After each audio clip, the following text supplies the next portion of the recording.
Welcome to St. Alphonsus Wellcast, the podcast where we explore the many facets of health and well-being.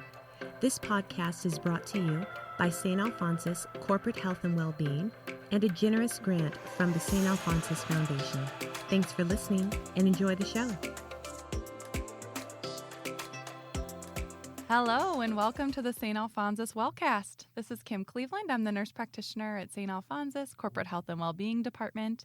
And today we have our own Candi Zappia. Hello. And Debbie Masner, registered nurse and health coach.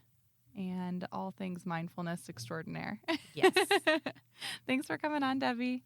Oh, thanks for having me. This is going to be a good topic. Yeah, so our topic today, this is the Anti-Resolution podcast. Today is December 20th, so we have about 11 days until New Year's. Yay.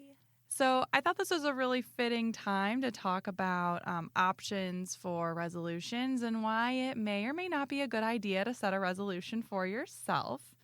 As we approach the new year, we are so bombarded with messaging about expectations for ourselves in the year ahead and how next year we're going to do it all differently. Yes. January 1st, that switch Clean is slate. flipping, clean slate. We're going to get down to business. And of course, these resolutions and goals and hopes for our new year are super well intended. We want to be smarter with our money. We want to lose some weight. We want to eat more vegetables. We want to meditate, run a marathon, get organized. The most common resolutions, if you Google, top resolutions 2023, it's about losing weight and getting organized. I believe it. And there certainly are reasons for this. First of all, we should just mention, that New Year's resolutions are a huge financial business for the U.S. Absolutely. The first quarter of the new year, resolutions are made, and 47% of the revenue for the health and fitness industry is earned in the first quarter.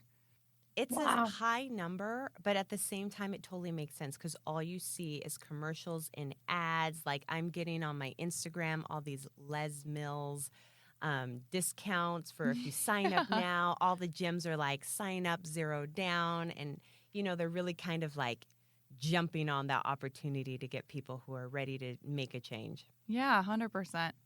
So today we're going to talk about goals, resolutions, and they're important to have, but there's definitely some pitfalls and some reasons that they're not always the best thing. So Debbie has a lot of insight to share in regard to this in her mindfulness training and a lot of her background. I think she has some great insight hearing her talk about these things. So Debbie, what do you think about goals and when are they a good idea or not a good idea, or what are your thoughts? Well, I feel like I'm going to be Debbie Downer with this podcast. Well, I think it's important to point out why we end up not accomplishing goals, right? Why they end up being counterproductive, and we don't do our New Year's resolutions, right? In your research, did you find any stats about how many people had completed their resolutions? I think the majority of diets have a 98% attrition rate by 9 months was what I was reading. So that's, yeah, it's pretty high. Okay. So there's something that happens when we set a goal and we're trying to achieve something in the future, right? So what we notice is there becomes a big discrepancy between where we are right now and where we want to be, where our goal is. So say we're 180 pounds now and our goal is 130 pounds, right? Mm-hmm. Or say our goal is to quit drinking and have a sober year. Mm-hmm. And right now we're drinking daily. So what happens is now in the present moment, we are not close to that goal. And so that creates too much awareness of this discrepancy Mm-hmm. between what's happening now and what we are striving for. Mm-hmm. So we become frustrated. We become just upset, angry, anxious, you name it, because we're not where we want to be. And so we end up pushing the F it button, right? Yeah.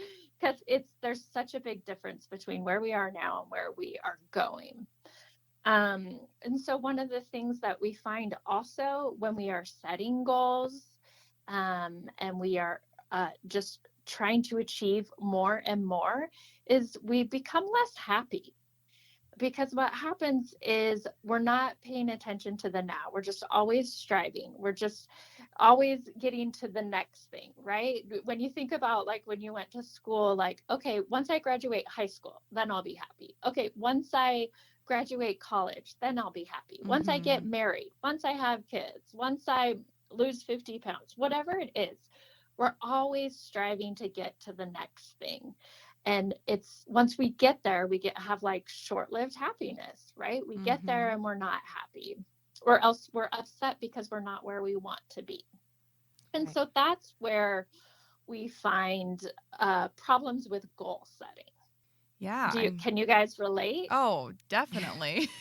I'm listening to you speak about my entire adolescence when I hear about the getting to the next thing and doing things in a certain order and always having that next thing you're reaching for. And I think it's hard not to reach for the next thing when we do have an idea of where we want our life to go, right? And what we want it to look like in the next, 6, 12, 18 months. And I think it's natural based on our conditioning and what people around us are doing and how we're advertised to try to set goals in order to get to that next level. But I really liked what you said about not, when you're doing the goal setting or when you are thinking about where you want to be, you're different now than you are hoping to be in the future. And so our discussion today is going to be about slipping that angle a little bit to an angle of self-love and acceptance and recognizing that we are enough just as we are right now.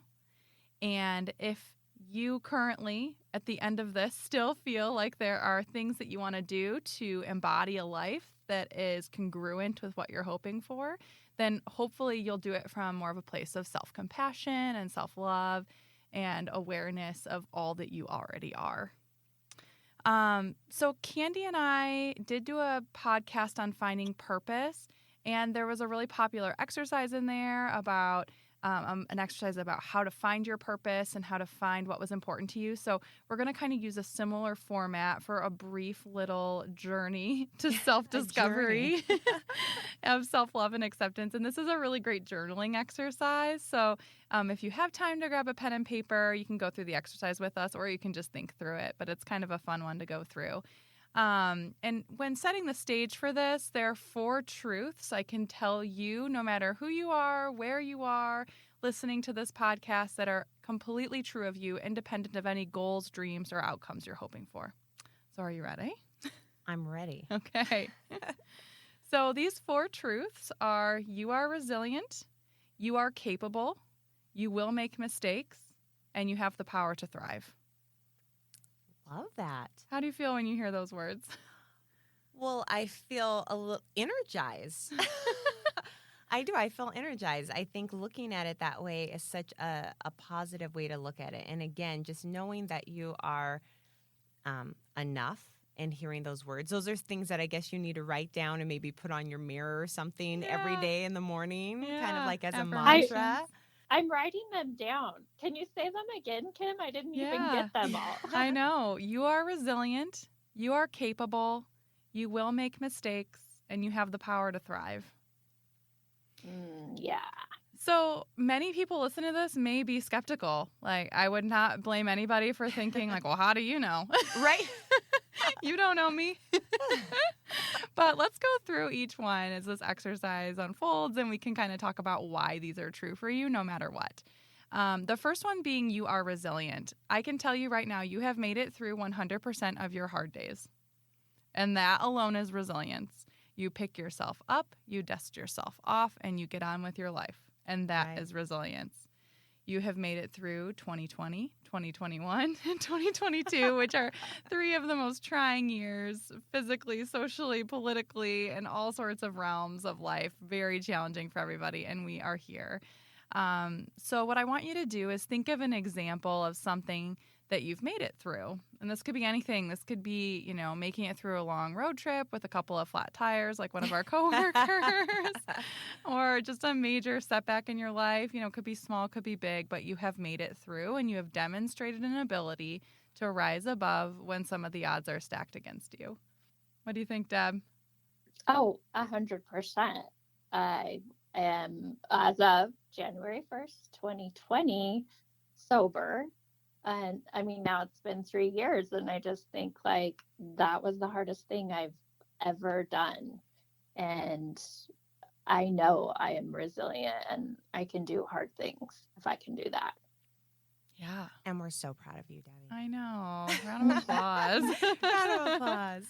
That's huge. Thank you. Yeah, resilience shows up in so many different ways day to day for all of us, and giving yourself credit for the things that you've overcome is so important for self-love and compassion. The second point is you are capable. Now, this can go hand in hand with resilience. Anytime you're demonstrating resilience, you're also demonstrating capability.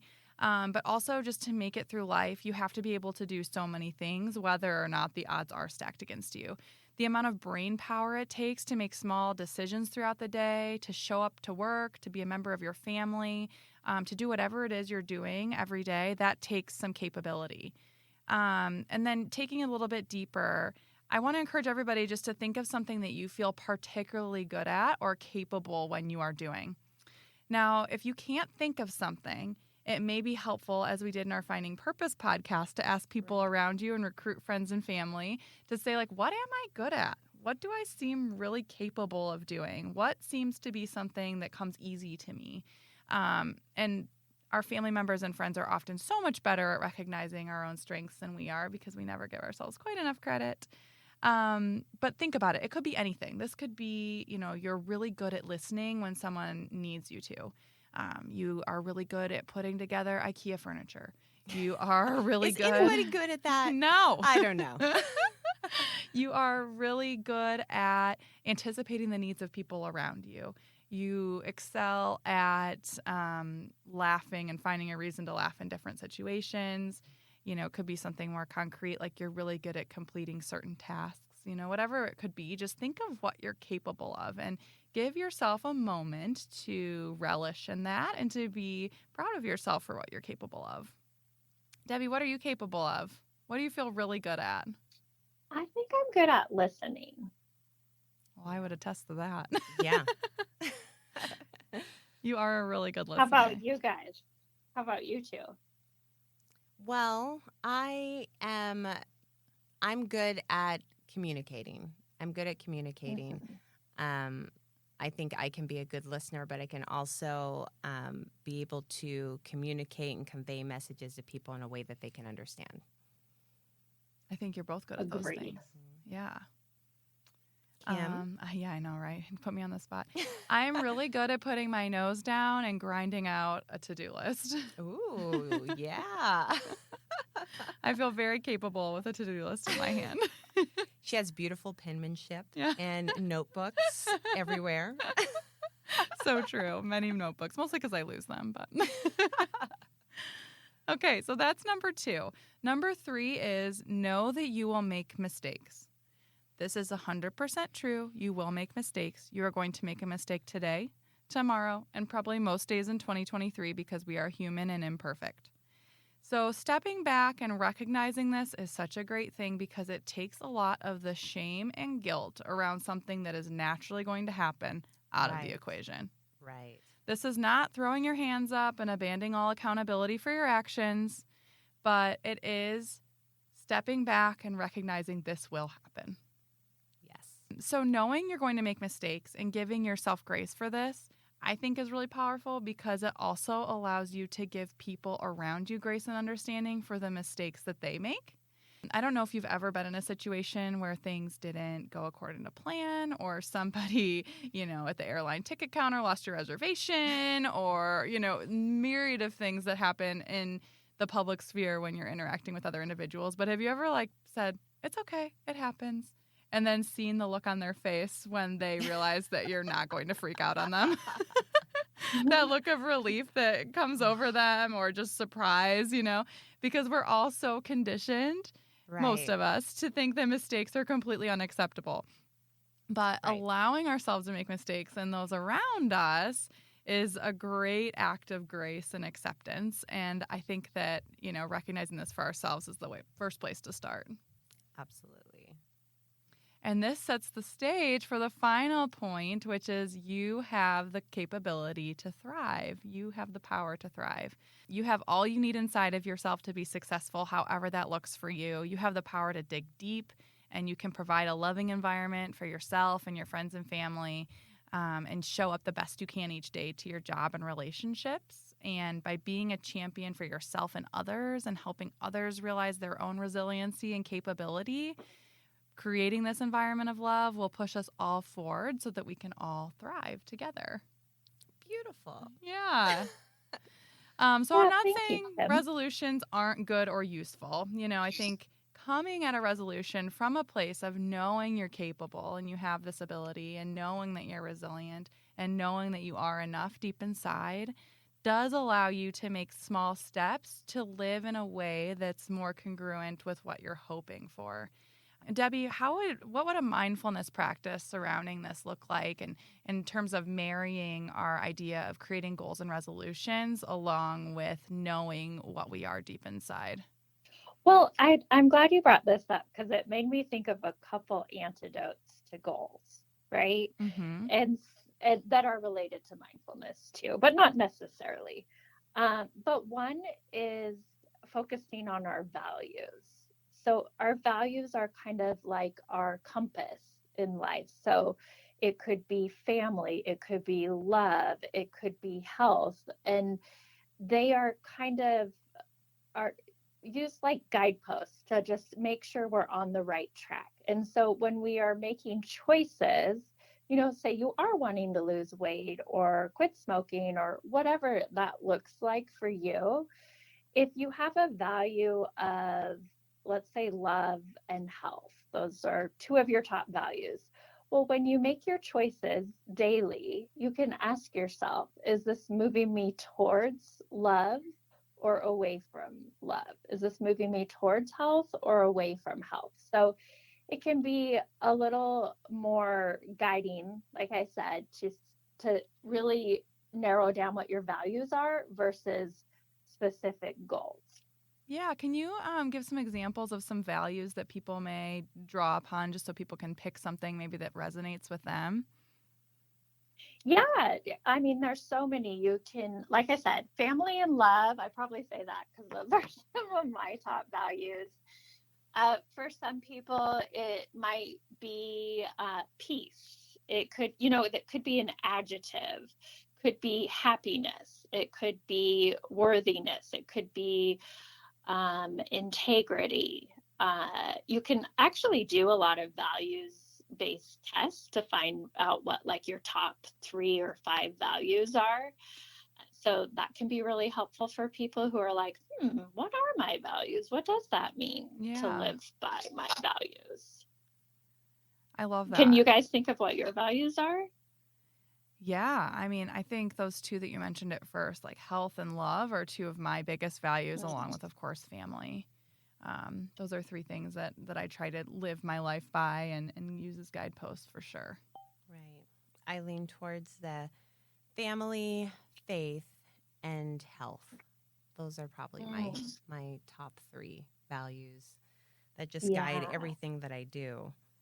Yeah. And so going back to mindfulness and how can we be more in the present moment, and how can we be appreciative for what we have now instead of always striving for that next goal, that next milestone, whatever that looks like. What we do is we practice gratitude. That's where gratitude comes in. So that's where we are really acknowledging what we are thankful for right now, what you have right now. Like Mm-hmm. right now, you have a working body. Right now, Mm-hmm. you have a job. Right now, you are able to give a hug to your friend or coworker. Like right now, what do you have? Mm-hmm. And so that is a component of mindfulness as well. Yeah, super grounding. Yes. That's And then another fun thing I was going to suggest that I've been doing the last few years for the beginning of the years, I like to pick a word of the year. And I love Ooh. that your yeah. last thing was you have the capability to thrive. And thrive was my word of the year for 2020. Oh, Oh, no way. that was a hard one for that year. It was a hard one. It was. And sometimes when we're thriving one definition is to progress toward or realize a goal despite or because of circumstances. Mm-hmm. So I love that you did that. I did growth a couple years ago. I did explore for this year. So it's just, I like having that word of the year. Yeah, it does help you sort of center. It's sort of like a resolution in its own way, or maybe a goal loosely to try to live a life by a value, like your word. And I think that's really great because it does sort of allow for you to choose actions and choose mindsets every day that support something that you feel inside is important, rather than aiming for some, arbitrary, weight loss goal or whatever it could be that requires you to rise above your current desires and all that constantly. So I think that's a really great way to approach your year in terms of living by your values. So Yeah. if, say, someone does have a goal or has something in mind that they're aiming toward for 2023, maybe it is a weight loss goal or an organization goal or something like that. Like, how could they make that goal along with their value statement? What would that look like? Well, I mean, you can marry the two, right? Because your values are kind of like the destination in a way, or the direction. Remember, it's your compass, you're going north. And then your goals can be the roads, the pathway to get there. So if your value is health and you're wanting to lose weight, then you can set small goals. We have to set goals. I mean, we're Yeah. not just Yes. gonna sit back and not do anything. Like, you still set goals, but you tie meaning to them. So there is in goal setting something called SMART goal setting. And so that stands for, the S in SMART stands for specific. You want it to be measurable, or sometimes people say the M is meaningful. So is Ooh, I your like goal that. meaningful? Yeah.